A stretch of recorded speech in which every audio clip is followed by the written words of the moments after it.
Você sabia que no Brasil, tirando os cânceres de pele, o câncer de próstata é a primeira posição em todas as regiões, segundo o INCA, Instituto Nacional do Câncer? Infelizmente, a cada dia, 47 homens morrem em decorrência do câncer de próstata. Mas a boa notícia é que com o diagnóstico precoce, essa doença apresenta grandes chances de cura. E é aí que entra o papel da radiologia intervencionista. Eu sou o Dr. Márcio Meira, radiologista intervencionista, e se você se perguntou, rádio o quê? Você está no canal certo. Vamos com tudo. Aproveita e me diz aqui nos comentários, você conhece alguém que teve o diagnóstico de câncer de próstata e precisou de uma biópsia? Comenta aqui embaixo. A revista mundialmente conhecida The Lancet publicou nesse estudo aqui que até 2040 os casos de câncer de próstata vão duplicar, chegando até 3 milhões de pacientes. As mortes aumentarão 85%, chegando a 700 mil mortes por ano. É por isso que campanhas que promovam a conscientização para essa importante doença são tão importantes.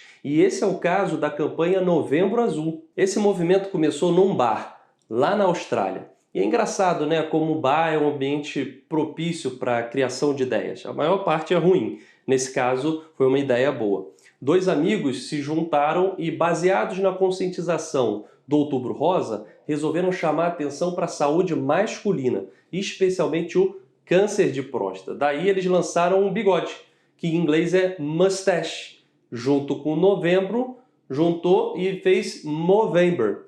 No Brasil, né, isso daí ganhou o mundo. No Brasil, por razões óbvias, esse Movember foi substituído por Novembro Azul, para facilitar essa conscientização e chamar a atenção para o mês novembro. Então, beleza, você já viu que o câncer de próstata é uma doença muito importante, muito relevante, gera a criação de movimentos internacionais de conscientização.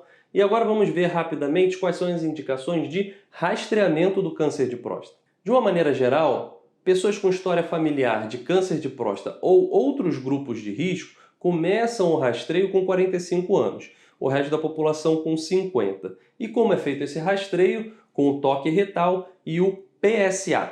A glândula prostática, apesar de estar na pelve, ela é considerada uma glândula superficial. E o dedo, o toque retal, consegue avaliar endurecimento, nódulos palpáveis, e essa é a importância do toque retal. Por outro lado, o PSA, que significa antígeno prostático específico, é uma proteína secretada pela glândula que cai na corrente sanguínea, também usada no rastreio do câncer de próstata. Uma vez que qualquer um desses exames veio alterado, se indica geralmente a biópsia de próstata. E é aí que a radiologia intervencionista entra. Desculpe o trocadilho. É aí que a radiologia intervencionista tem atuação importante. Então vamos começar falando sobre o preparo para a biópsia de próstata.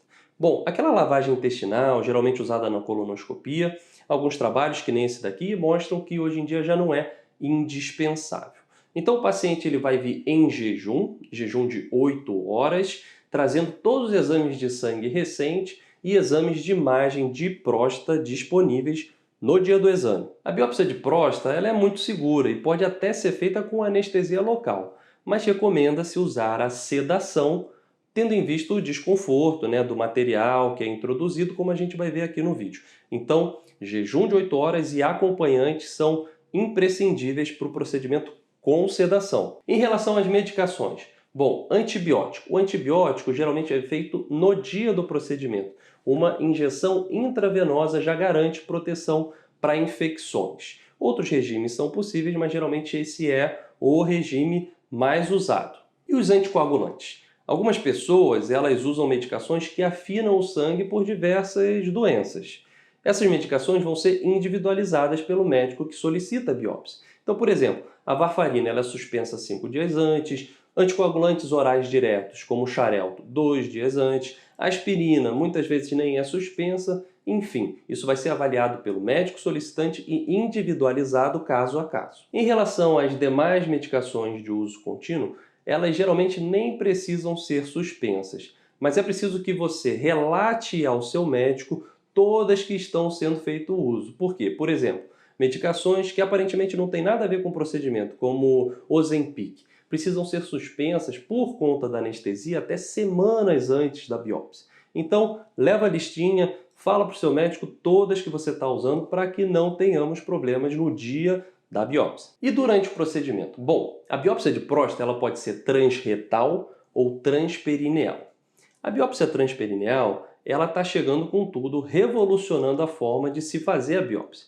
Mas ela não está disponível no Sistema Único de Saúde, até a presente data não é coberta pelos planos de saúde, então, apesar do radiologista intervencionista fazer esse tipo de biópsia, eu vou deixar ela para outro vídeo. Vamos falar com detalhes, todos os pormenores em uma outra ocasião. Vamos voltar aqui para a biópsia transretal, que é a mais comum. Então o paciente chegou na sala de ultrassom, ele vira para o lado de lá, para o lado esquerdo, fica de lado para o médico intervencionista e vai ser feita a sedação. Que nem essa figura aqui, que claro que é um desenho. Se eu colocasse uma foto de um paciente nessa posição daqui, o YouTube ia cancelar o meu vídeo, ia de arrasta para cima, você não ia ver o canal nunca mais. Então esse daqui é um desenho esquemático, o paciente vira de lado, o anestesista coloca um gás e aí ele vai dormir. Então veja aqui nesse vídeo, o radiologista intervencionista ele vai escanear a próstata em tempo real usando o ultrassom, identificando alguma lesão suspeita, e esse daqui é o aparelho que é introduzido para fazer a biópsia. O paciente não vai ver nada, não vai sentir nada, mas é esse aparelho que vai garantir que os fragmentos sejam disparados, guiados pela ultrassonografia. Vale a pena mencionar que em alguns casos é feita a fusão das imagens de ultrassonografia e ressonância magnética. Então, durante o exame, nós conseguimos colocar a imagem que o paciente fez anteriormente na ressonância e, em tempo real, localizar uma área suspeita, retirando fragmentos adicionais milimétricos, esclarecendo a dúvida que ficou no exame de imagem. Esta técnica é particularmente útil em pacientes com biópsias anteriores negativas em que se persiste a suspeita de câncer. Além disso, alguns pacientes que já têm o diagnóstico de câncer de baixo risco e estão fazendo vigilância ativa também se beneficiam dessa técnica de fusão de imagens. Terminando o procedimento, o paciente vai acordar. Quando tiver um pouquinho mais acordado, começar a beber bastante água. Quando a urina sair clarinha, sem sangue, ele está liberado para casa. Em casa, o paciente vai evitar atividades físicas por 24 a 48 horas já é o suficiente. Beber bastante água, se hidratar bem, para sair na urina, dissolver qualquer coágulo, qualquer sangramento residual e ficar em cima dos sintomas. Monitorar. Se tiver febre, calafrio, dor que não está cessando, ou então aumento do sangramento, apesar de raras essas situações, ele vai ter que ir para o pronto-socorro, que não necessariamente é o lugar que ele fez a biópsia, é o pronto-socorro mais próximo de sua casa. É possível observar sangue na urina, fezes e sêmen por alguns dias. Em alguns casos pode chegar até semanas, mas é incomum. Também é possível uma sensação de peso e desconforto, que geralmente cede rapidamente ou com dipirona oral se o paciente não for alérgico. Sobre a alimentação. A alimentação não tem nenhuma restrição. É claro que o indivíduo não vai sair da biópsia de próstata, ir para uma churrascaria, comer uma feijoada, pato no tucupi, mocotó, claro que não. Mas, com bom senso, não tem restrição alimentar. Em relação ao retorno das atividades, o paciente já pode retornar no dia seguinte na maior parte dos casos. Agora, o que é realmente importante? Ficar em cima do resultado, uma vez que saia do laboratório essa biópsia e imediatamente ao médico solicitante.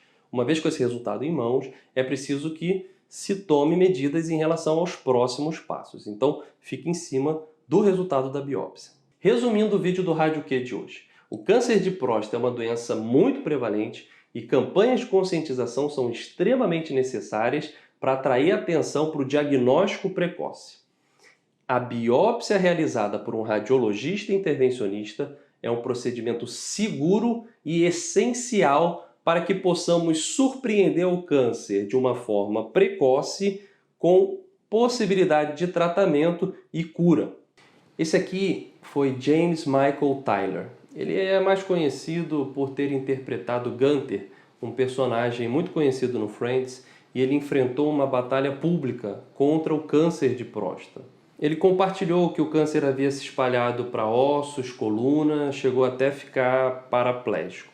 E ele, durante a sua vida, a parte final da sua vida, ele ressaltou a importância do diagnóstico precoce e incentivou os homens a realizar os seus exames regulares da próstata. Certa vez, ele disse a seguinte frase: "Meu objetivo ao compartilhar estas informações é salvar pelo menos uma vida." Eu faço minhas as suas palavras. Espero que vocês tenham gostado do vídeo de hoje. Me sigam no Instagram, curtam o vídeo aqui embaixo, se inscrevam no canal Radioquê e comentem. Você já conhecia a biópsia de próstata? Sabia que o radiologista intervencionista é o responsável por fazer essa biópsia de forma segura? Comenta aqui, eu esclareço as suas dúvidas. Muito obrigado e até o próximo vídeo.